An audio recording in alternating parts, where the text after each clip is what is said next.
The space around Velar Prime looked like a nightmare. Explosions lit up the darkness as ships burned and died. The peaceful trading world that had welcomed visitors from across the galaxy was now surrounded by an enemy fleet that wanted only destruction. Captain Jake Morrison stood in the Defense Command Center, floating high above the planet. Through the large windows he could see the battle unfolding. His hands gripped the metal railing as another defense platform exploded in the distance. The orange fireball expanded silently in the vacuum of space before fading away. "How many ships do we have left?" Jake asked. His voice was tired. They had been fighting for 16 hours straight. Lieutenant Commander Lisa Grant looked up from her tactical display. Her face was pale and drawn. 31 combat-capable vessels, sir. We started with 47. The rest are either destroyed or too damaged to continue fighting. Jake closed his eyes for a moment. 16 ships lost, thousands of lives gone, and the enemy still had overwhelming numbers.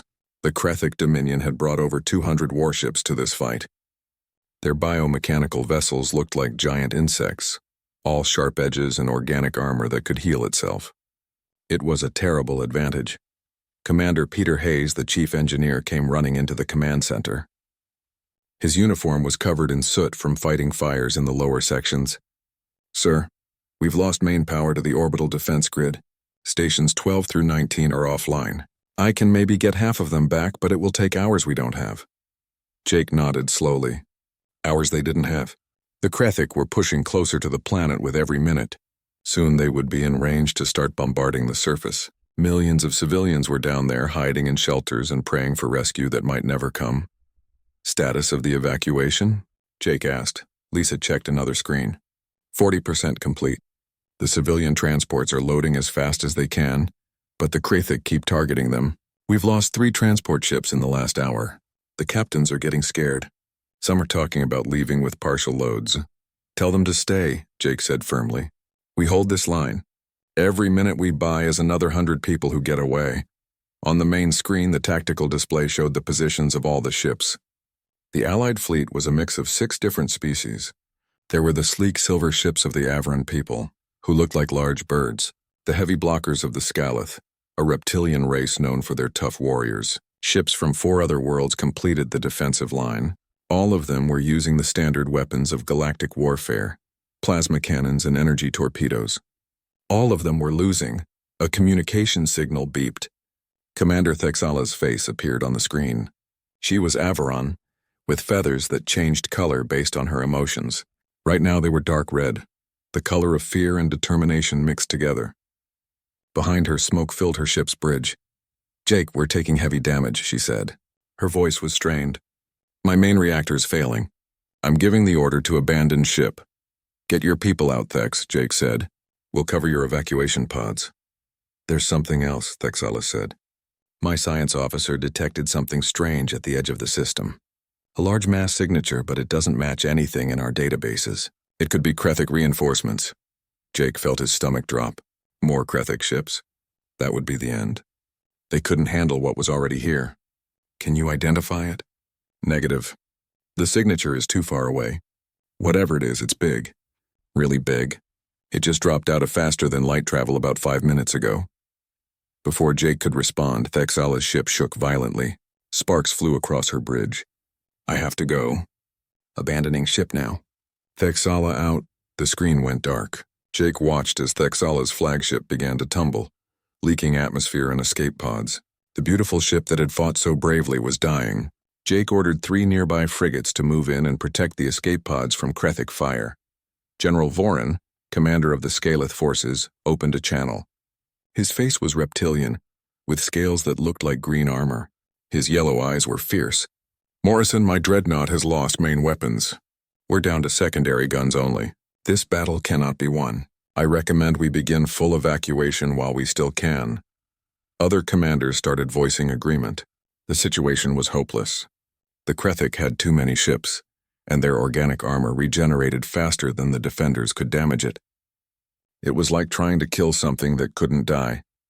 Jake was about to respond when Lieutenant Amy Walsh, his communications officer, suddenly sat up straight at her station. "Sir, I'm picking up a signal. It's the unknown contact from the system edge. They're hailing us. Put it through," Jake ordered.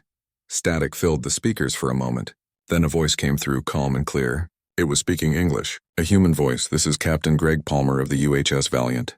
We received your distress beacon. Hold your position. We're coming in." Everyone in the command center froze. Jake felt something he hadn't felt in hours, a tiny spark of hope. "Greg Palmer? Is that really you?" "In the flesh, Jake. Well, technically I'm about 3 million kilometers away, but close enough." "Sit tight. We'll be there soon." The channel closed. Jake stared at the communication panel, his mind racing. Greg Palmer. They had gone through the Earth Space Academy together years ago, but Palmer had been assigned to the Deep Space Fleet. What was he doing all the way out here? General Voran looked confused. "Who is this human captain? What ship is the Valiant? I don't recognize that designation." Jake turned to face the alien commanders on the multiple screens. "The Valiant is one of Earth's battleships. New design, only launched 2 years ago. I've never seen it myself, but I've heard stories." "A human battleship?" Commander Thexala's voice came through from one of the rescue frigates that had picked up her escape pod. "With respect to your people, Jake, but humans only achieved faster than light travel 30 years ago. What could one of your ships do against a Krethic armada?" It was a fair question. Humanity was the newest species in the galactic community.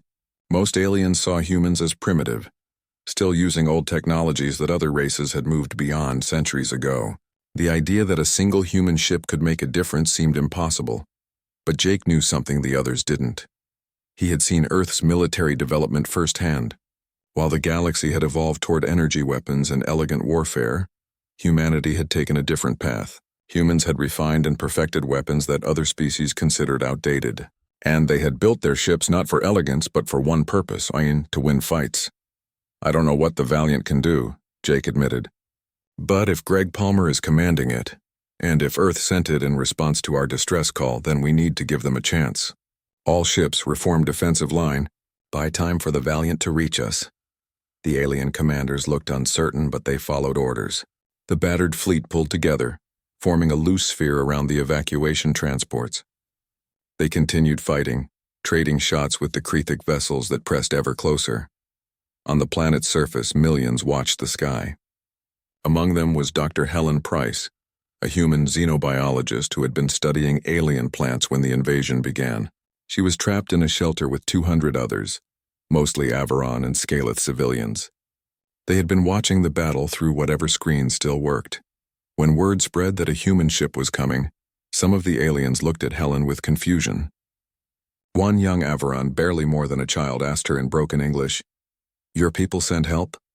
Can they stop the bad ships?" Helen didn't know what to say. She had never been military. She studied plants, not weapons. But she knew Earth's history. She knew humans had fought terrible wars among themselves before reaching the stars, wars that had nearly destroyed their whole planet. Maybe that experience counted for something. "I hope so," Helen told the child. "Humans are good at fighting. We've had a lot of practice." Back in space, the Krethic seemed to sense something was wrong. Their ships began pressing harder, trying to break through the defensive line before whatever was coming could arrive. Bioships launched waves of organic missiles that exploded on impact, spreading acid across ship hulls. Plasma cannons fired continuously.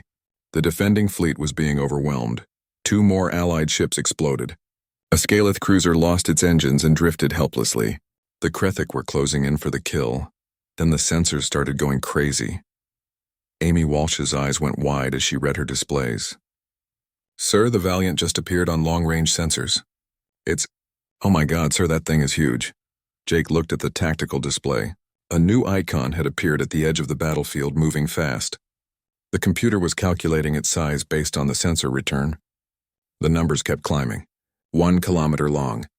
2 kilometers. 2.5. "That can't be right," Lisa said. "That would make it bigger than a Scaleth superdreadnought." "It's right," Amy confirmed. "The Valiant is 2.8 kilometers long. Mass readings are off the charts. It's built like a flying fortress." General Voran pulled up the same data on his screens. His reptilian face showed shock. "That design, it's covered in armor plating. Physical armor, not energy shields. And those protrusions all over the hull are..." The UHS Valiant moved through space like a predator stalking prey. Its massive hull reflected the distant starlight, all sharp angles and brutal efficiency. As it emerged fully from behind the asteroid field at the edge of the Valar system, the defending fleet finally got a clear look at the human warship. Commander Thexala watched from the rescue frigate that had picked her up. Her feathers shifted through confused colors as she studied the image on the display. That design, it looks ancient, like something from a museum. Why would they build a ship covered in physical armor instead of using energy shields? General Voron's voice came through on the command channel. His reptilian features showed deep confusion. Those weapon platforms covering the hull, they appear to be kinetic launchers, physical projectile weapons. The galaxy moved past such primitive technology 500 years ago.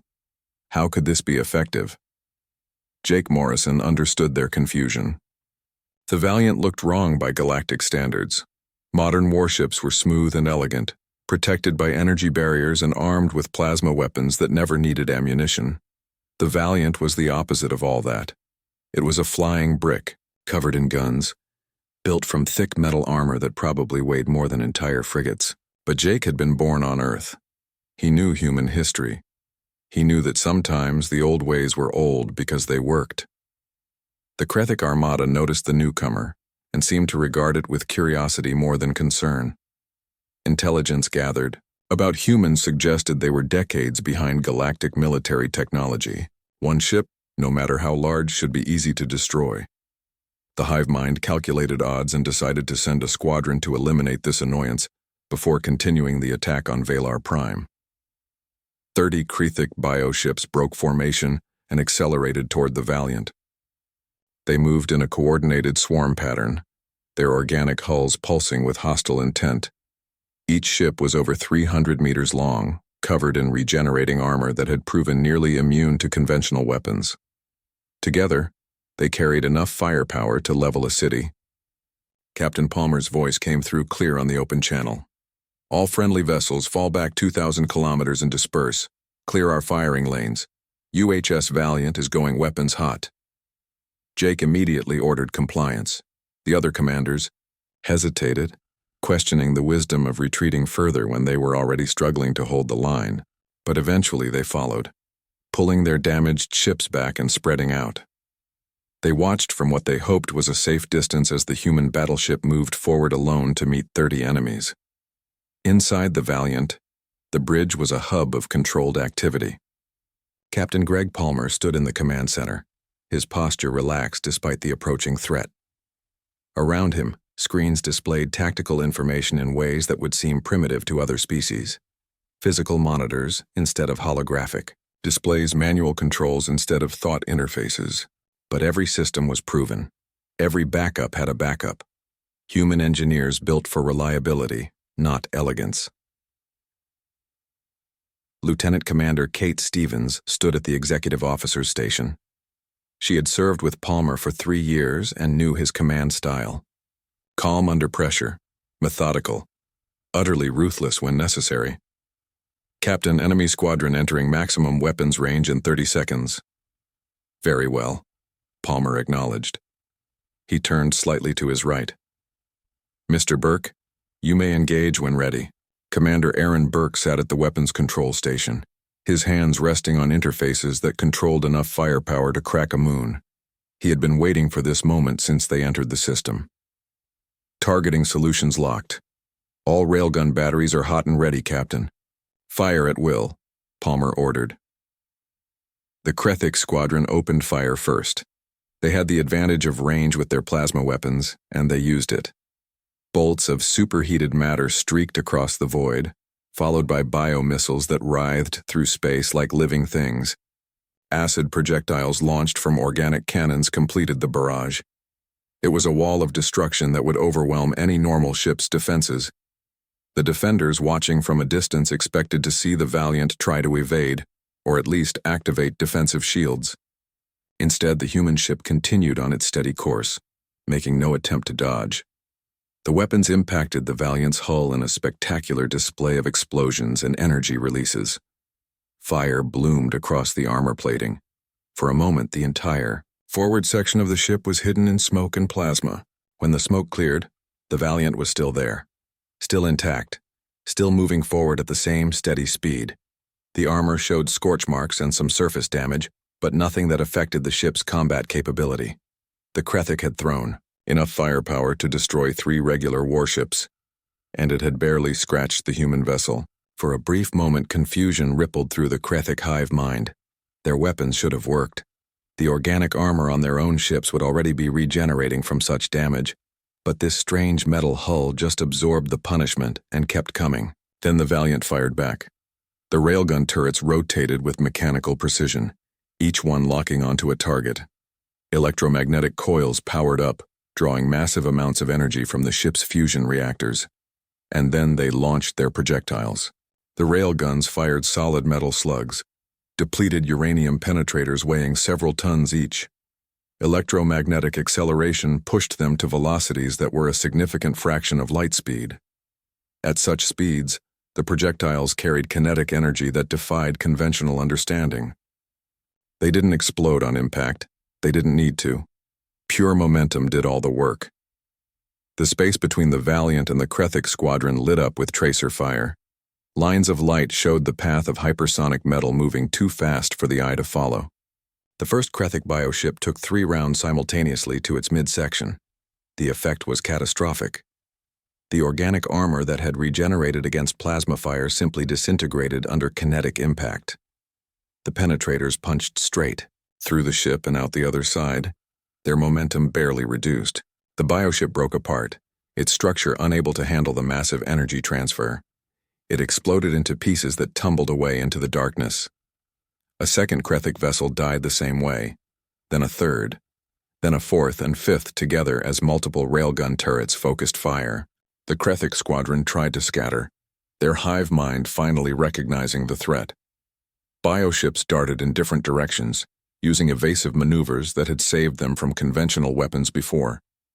But the Valiant's targeting systems were not conventional. Computer-assisted aiming tracked each ship with ruthless accuracy. The railguns simply adjusted and kept firing. Aaron Burke coordinated the fire from 36 railgun turrets, each one operating independently but as part of a unified whole. His screens showed impact confirmations one after another. Target 7 and 8 destroyed, Target 9 breaking up, Target 11 hit, secondary explosions detected, Target 14 eliminated. The destruction was systematic and complete. The Krethic tried to fight back, continuing to fire their plasma weapons and biomissiles. But organic weapons designed to overwhelm shields and burn through conventional armor meant nothing against solid metal plates half a meter thick. The Valiant's armor could absorb incredible punishment because it was designed by engineers who understood that sometimes the simple solution was the best solution. Make the armor so thick that nothing could get through it. 90 seconds after the first railgun fired, all 30 Krethic ships were gone. Some had been completely destroyed, blown apart by kinetic impacts. Others had been crippled and were now drifting wrecks, leaking atmosphere and fluids into space. Not a single enemy vessel remained combat capable. The silence across all communication channels was absolute. Every commander, every crew member, every civilian watching from the surface of Valar Prime, they all stared in shock at what they had just witnessed. Modern galactic warfare simply didn't work this way. Battles were supposed to be exchanges of energy fire, shields eventually failing, ships being disabled through careful targeting of systems. Quick, decisive kills like this were supposed to be impossible. But humans had never learned galactic warfare doctrine. They had learned their own way through centuries of killing each other with increasing efficiency, and they had brought those lessons to the stars.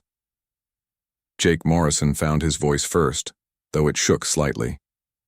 "Valiant, this is Morrison." That was. "I've never seen anything like that." "Greg, what the hell kind of weapons are those?" Palmer's response was almost casual, as if he had just completed a training exercise rather than destroyed 30 enemy ships. "Electromagnetic railguns, Jake. Kinetic energy weapons. Solid projectile moving at relativistic velocity. We've been refining the technology for 60 years. Turns out when you throw a big enough rock fast enough, shields and regenerating armor don't matter much." Commander Thexala's voice cut in, her translator struggling to convey her shock. "Captain Palmer, your weapon system. The energy requirements alone should be impossible. How do you power such weapons?" 4 fusion reactors, Commander, Kate Stevens answered for her captain. Each one outputting 2.3 gigawatts. Earth builds for endurance and overkill. We learned a long time ago that in a real fight. The battle raged for 3 hours without pause. The Valiant stood alone against the Krethik Armada, and the space around it had become a graveyard of destroyed ships. Wreckage drifted in all directions. Pieces of bioships torn apart by kinetic weapons, frozen organic matter, and the debris of what had been a conquering fleet. Captain Palmer stood in the center of his bridge, watching the tactical displays with focused intensity. His uniform was rumpled now, stained with sweat from the heat of combat and the stress of commanding an extended battle. Around him, his crew worked with the same focused determination. They had been at battle stations for hours, but nobody complained. This was their job. This was what they trained for. Kate Stevens monitored ship status from her console. Captain, armor integrity at 73%. We've taken hits along sections 4 through 7. Hull breaches on decks 9 and 12, but damage control has them contained. Casualty reports coming in. 37 wounded, 5 dead. Palmer closed his eyes briefly at the news of casualties. 5 crew members who would never go home. 5 families who would receive the news nobody ever wanted to hear. But he pushed the grief aside. There would be time to mourn later. Right now he had to keep his people alive and finish this fight. Acknowledged, he said quietly. What's our weapons status? Aaron Burke looked up from his weapons console. His face was tired but determined. Railgun batteries 7 and 12 are offline. Barrels burned out from continuous fire. We're down to 30 operational turrets. Missile inventory at 42%. Point defense ammunition at 60%. We're still combat effective, but we can't maintain this rate of fire indefinitely. Ryan Cooper updated the tactical situation. Enemy fleet strength is down to 96 vessels. They're maintaining distance now, trying to wear us down with long-range fire. I think they've finally figured out that closing to short range is suicide. Palmer studied the tactical display. The Krethik had learned their lesson the hard way. The bioships that tried to close with the Valiant had been torn apart by railguns and point defense fire. The organic armor that regenerated against plasma weapons simply could not handle solid metal, moving at relativistic speeds. The Krethik hive mind had adapted, pulling back to maximum weapons range where their plasma cannons could still reach the human ship. But staying at long range meant their fire was less effective. The Valiant's thick armor could absorb the reduced impact. Palmer had created a stalemate. Neither side could finish the other quickly. And in a battle of attrition, Earth's engineering would win. Human ships were built for endurance. Jake Morrison's voice came through on the command channel. Greg, the evacuation is complete. All civilian transports are loaded and ready to jump to faster than light. You've bought us the time we needed. You can disengage now. Palmer shook his head even though Jake couldn't see it. Negative, Jake. If we disengage, the Krethik will just turn back to Valor Prime. We need to finish this. Finish it? General Voron's voice cut in. Captain Palmer, there are nearly 100 enemy ships still operational. Even with your impressive weapons, you cannot destroy them all. Your own crew is taking casualties. Your ship is damaged. Pride is one thing, but suicide is another. This isn't pride, General, Palmer replied calmly. This is doctrine. Earth learned a long time ago that if you're going to fight, you fight to win completely. Leaving an enemy partially intact just means you have to fight them again later. We're finishing this today. Commander Thexala spoke up, her translator conveying concern. Captain, I must ask, what kind of species develops such aggressive military doctrine? Your weapons, your tactics, your entire approach to warfare. It's unlike anything the galaxy has seen in centuries. Where did humans learn to fight this way? Palmer considered the question. It was fair. The galaxy had its wars, but they were conducted according to rules and traditions developed over thousands of years. Limited engagements, proportional responses, civilized conduct even in combat. Humanity had never learned those rules. Commander, may I tell you about Earth's history? Palmer asked. Not our proud moments, our dark ones. He activated his command chair's display, pulling up historical records. Images appeared, old photographs and videos from Earth's past. Battlefields covered in bodies, cities reduced to rubble, mushroom clouds rising over devastated landscapes. 300 years ago, Earth fought what we call the World Wars. Palmer continued. Our planet divided into factions that tried to destroy each other. Millions died, We invented weapons specifically to kill as efficiently as possible. Poison gas, firebombs, nuclear weapons. We nearly destroyed ourselves. The bridge crew listened quietly. They had all learned this history in the academy, but hearing their captain speak of it during battle gave the words new weight. After those wars, we had a choice, Palmer said. We could abandon the weapons and pretend we were civilized. Or we could accept what we were, a species that understood violence at a fundamental level, and learn from it. We chose the latter. Every weapon on this ship exists because humans died proving why it was necessary. He gestured to the railguns visible on the exterior monitors. Railguns because plasma doesn't penetrate certain armor types effectively. We learned that in the Pacific Theater conflict when energy shields first appeared. Hundreds died before we developed kinetic solutions. Point defense systems because missile swarms will overwhelm any other defense. We learned that in the asteroid belt war when automated drones nearly wiped out the Mars colonies. Thick armor because shields fail, and then you need something physical to protect your crew. We learned that the hard way in dozens of small conflicts. Kate Stevens added quietly, every system on the Valiant exists because somewhere in human history, people died learning why we needed it. Our warfare is brutal because our history was brutal. We don't fight for glory or honor. We fight to survive, and we fight to win. On the surface of Valar Prime, Dr. Helen Price listened to this conversation along with millions of others. The tactical channel was being broadcast to shelters across the planet. Beside her, the young Avran child who had asked about human help earlier now looked frightened. Are humans scary? The child asked in broken English. Helen thought carefully about how to answer. She knelt down to the child's level. Humans can be scary when we need to be. We've done terrible things to each other. But we learned from those terrible things. We learned that strength without control is just destruction. We learned that violence should only be used to protect, not to conquer. That ship up there? She pointed at the ceiling, toward where the Valiant fought. It's scary, yes, but it's using all that scary power to save us. To save you. The child seemed to understand. Good scary? Yes, Helen said softly. Good scary. Back in space, the Krethic fleet was regrouping. The hive mind had analyzed the battle and identified a potential weakness. The Valiant's point defense systems covered every approach angle, but they had limits. If the defenses were overwhelmed from all sides simultaneously, some attacks would get through. 20 of the largest Krethic bio-dreadnoughts began accelerating. Each was over 1 kilometer long, massive ships built for siege warfare. They moved in a coordinated pattern, approaching from different vectors. Their intent was clear: ram the human ship. Use their mass as a weapon and crack open the Valiant's hull through sheer force. Ryan Cooper saw them coming. Captain, enemy vessels classified as dreadnoughts are breaking formation. Multiple approach vectors. They're going to try ramming us. Palmer studied the tactical display. 20 massive ships, each massing millions of tons, all accelerating to high speed. If even one of them hit the Valiant, the impact would be catastrophic. Time to impact? 40 seconds at their current acceleration. Palmer made his decision quickly. All railguns concentrate fire on lead vessels.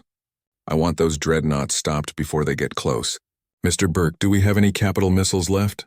Aaron Burke checked his inventory. Yes, sir. 6 W400 nuclear penetrators in bays 1 and 2.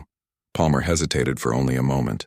The W400 was Earth's most powerful ship-to-ship weapon, a 500-kiloton nuclear warhead designed to punch through armor and detonate inside enemy vessels.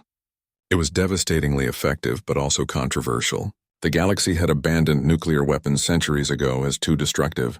Using them now would send a message about human warfare that could not be taken back. But 20 dreadnoughts were bearing down on his ship.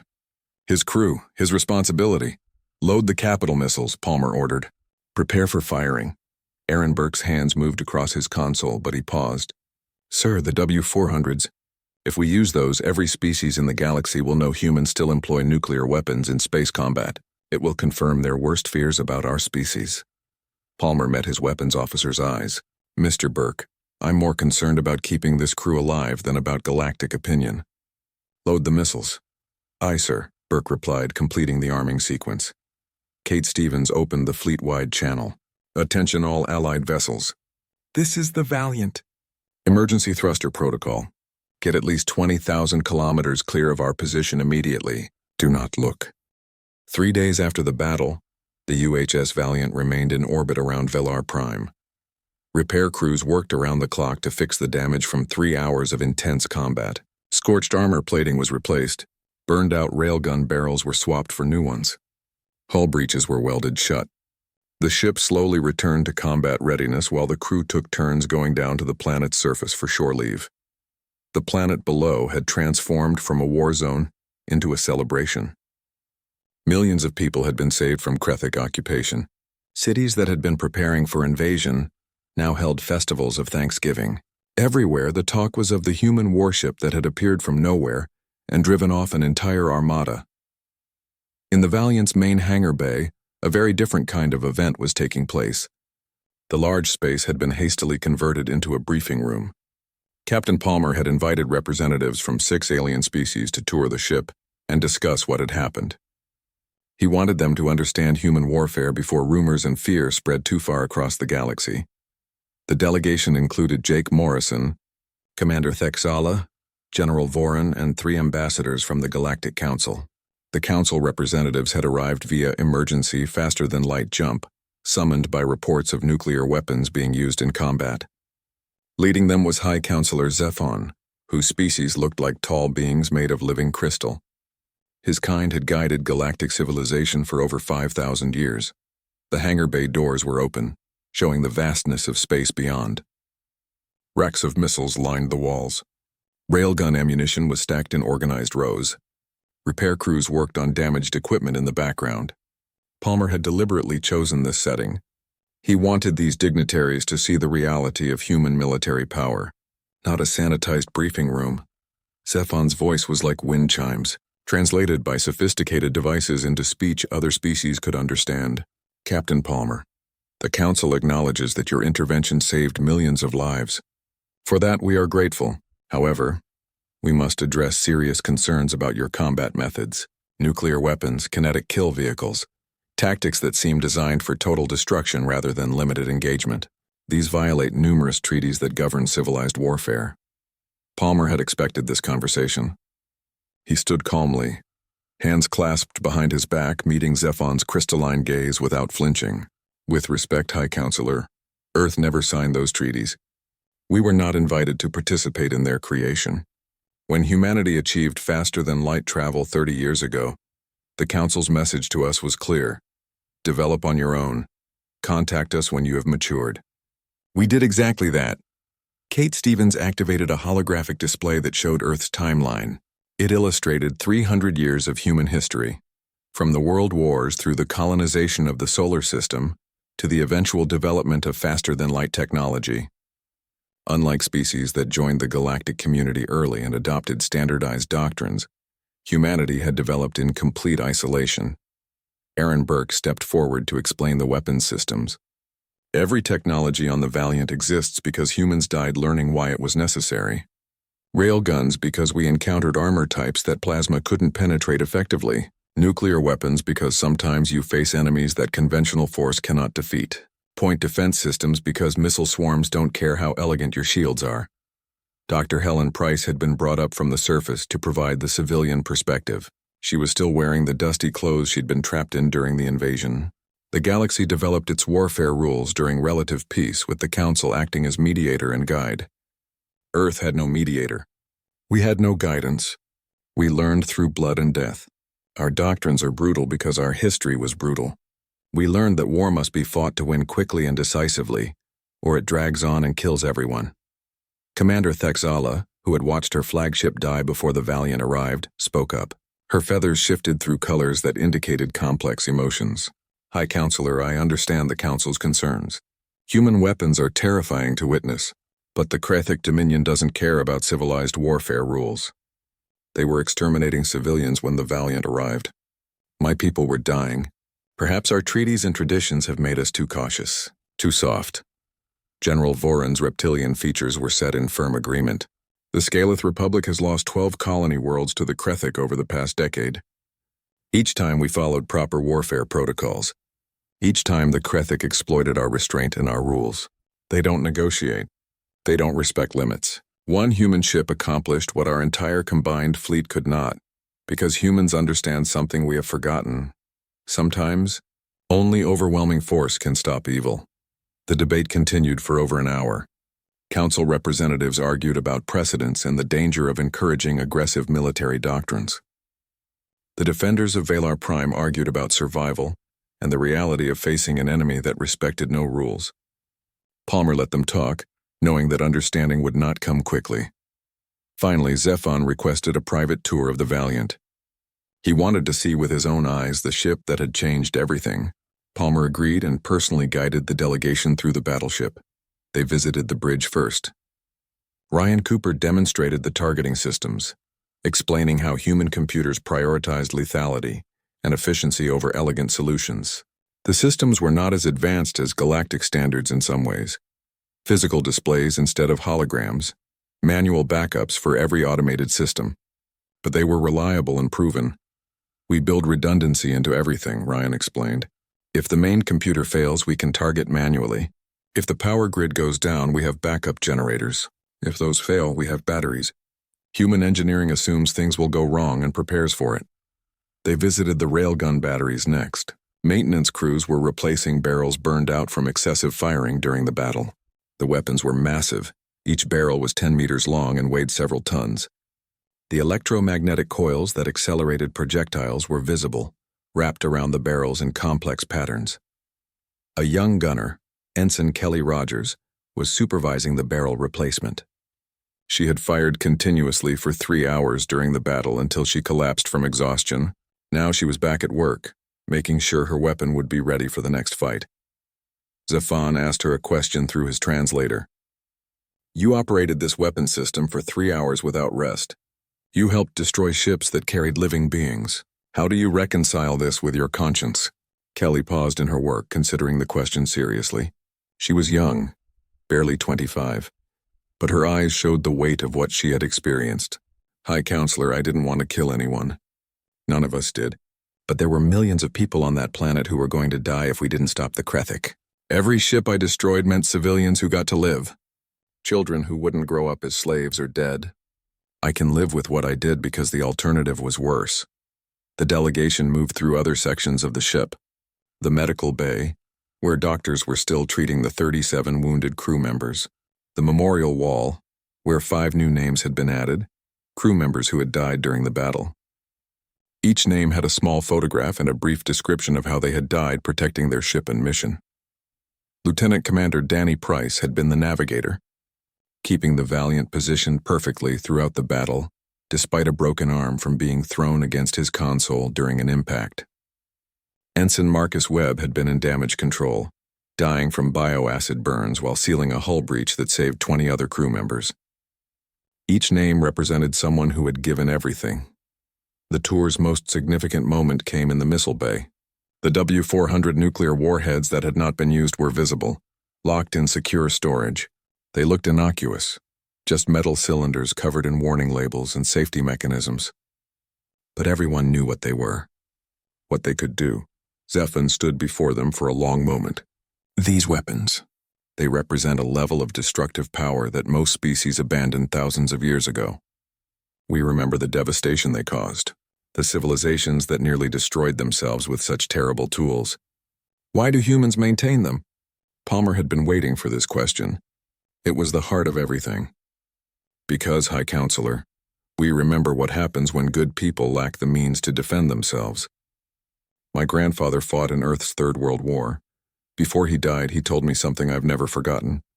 Peace is not the absence of the capacity for violence. Peace is the presence of justice, maintained by those willing to stand between innocents and those who would harm them. He gestured to the secured warheads. These weapons are terrible. We know that better than anyone. Our own cities were destroyed by them. Our own people died in nuclear fire. We understand the horror in ways the galaxy has forgotten. But when the Krethic were murdering civilians, when Commander Thexala's ship was burning, when that planet was hours from occupation, these terrible weapons saved millions of lives. We don't celebrate that. We accept it as the cost of protecting the innocent. 6 days after the battle, the UHS Valiant was ready to return home. The repairs were complete, the crew had rested, and new orders had arrived from Earth Fleet Command. It was time to depart. But before they left, There was one final duty to perform, a memorial service for the 5 crew members who had given their lives protecting the ship and its mission. The service was held in the main hangar bay, the same space where the diplomatic meetings had taken place, but now it was arranged differently. 5 empty chairs sat at the front, each one draped with Earth's flag. Behind them, on large screens, photographs of the fallen crew members smiled down at the gathering. They looked young and full of life, frozen in happier moments before the battle that had taken them. The entire crew assembled in their dress uniforms. Over 1,500 men and women stood in precise formations, honoring their fallen comrades. Representatives from the Allied fleet attended as well. Commander Thexala stood with her surviving officers. General Voran represented the Scaleth forces. Jake Morrison came with members of his defense coordinator staff. Even High Counselor Zephon had remained for the ceremony, wanting to pay respects to those who had died protecting others. Captain Palmer stood before the assembly. He had changed from his working uniform into the formal dress blues that humans wore for solemn occasions. His face showed the weight of command, the burden of sending people into danger and knowing some would not return. This was the part of command that no academy could fully prepare you for, the part that stayed with you forever. He spoke without notes, his voice carrying clearly through the hangar. We gathered today to honor 5 members of our crew who gave their lives in defense of the innocent. Lieutenant Commander Danny Price, Ensign Marcus Webb, Petty Officer First Class Susan Grant, Crewman Tyler Brooks, and Crewman Rachel Stone. Each of them died doing their duty. Each of them saved lives through their sacrifice. Palmer walked to the first empty chair. Danny Price's photograph showed a young man with an easy smile. Danny was our navigator. When we took damage during the battle, a console exploded and broke his arm. Medical wanted to take him off duty. He refused. He stayed at his post for 3 more hours, guiding our ship through combat with a broken arm because he knew we needed him. He kept us positioned perfectly, kept our guns in optimal firing range, kept us moving to avoid the worst of the enemy fire. He died from his injuries 6 hours after the battle ended. His last words were asking if everyone else was okay. Palmer moved to the second chair. Marcus Webb had been only 23 years old. Marcus was part of our damage control teams. When bioacid burned through our hull in Section 12, he was the first one there. The acid was eating through multiple decks, threatening to reach our missile magazines. If it had gotten there, the entire ship might have been destroyed. Marcus went into that section wearing protective gear that was already failing. He sealed the breach from the inside, saving 20 crew members and preventing a catastrophic explosion. He knew the acid was burning through his suit. He did it anyway. The third chair held Susan Grant's memory. She had been a railgun operator, only 29 years old. Susan fired her railgun for the entire 3-hour battle. When her targeting computer failed, she switched to manual controls. When those failed, she aimed by sight using the backup systems. She fired over 400 rounds during the engagement. When the battle ended, we found her collapsed at her station from exhaustion and dehydration. She had pushed herself beyond human limits to keep her weapon firing. She died from a heart failure 2 days after the battle. The medical officer said she had literally worked herself to death protecting this ship. Tyler Brooks had been an engineer in the reactor room. Tyler kept our power systems running when they should have failed. The reactors were being pushed beyond their design limits, generating the massive amounts of energy needed to fire our weapons continuously. When Reactor 3 started overheating, Tyler manually vented the cooling system, exposing himself to radiation in the process. He kept that reactor online for another hour before it could be safely shut down. He died from radiation poisoning 4 days after the battle. He knew what the radiation exposure would do to him. He did it anyway because without that reactor, we would have lost the ability to defend ourselves. The last chair belonged to Rachel Stone, who had been a communications officer. Rachel was at her post when a Krethic biomissile breached our hull near the communications center. The entire section depressurized.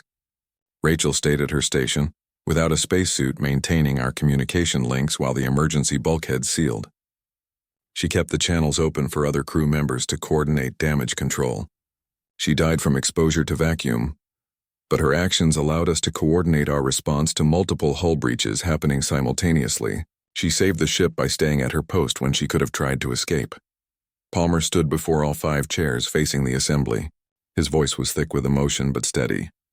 These 5 people represent something important about humanity. We are not the strongest species in the galaxy. We are not the smartest. We are not the most advanced.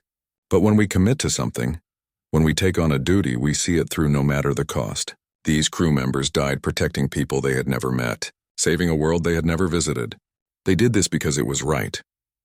Because they had the ability to help and therefore the responsibility to act. He paused, gathering himself. Earth's military teaches that the ultimate measure of any warrior is not skill with weapons or tactical brilliance. It is willingness to place yourself between innocence and danger. These 5 people embodied that principle. They are the reason we won the battle. Not our weapons or our ship, but people like them who refuse to quit, refuse to give up, refuse to let others die when they could prevent it. Kate Stevens stepped forward carrying 5 medals. Each one was Earth's highest military honor, the Medal of Valor, awarded only to those who gave their lives saving others. Palmer took each medal and placed it on the respective chair, speaking each name clearly. Lieutenant Commander Danny Price, Ensign Marcus Webb, Petty Officer First Class Susan Grant, Crewman Tyler Brooks, Crewman Rachel Stone. By authority of Earth Fleet Command and the Government of Earth, you are each awarded the Medal of Valor for sacrifice beyond the call of duty. Your names will be remembered. Your families will be honored. Your sacrifice will never be forgotten. The crew stood at attention, saluting the empty chairs. It was a moment of profound silence and respect. Even the alien observers, who had their own military traditions, recognized the solemnity of the moment. Family members had been brought to Velar Prime for the ceremony. Danny Price's mother, an older woman who tried to maintain her composure.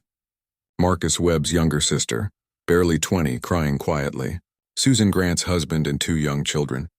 Tyler Brooks' parents, both looking lost and broken.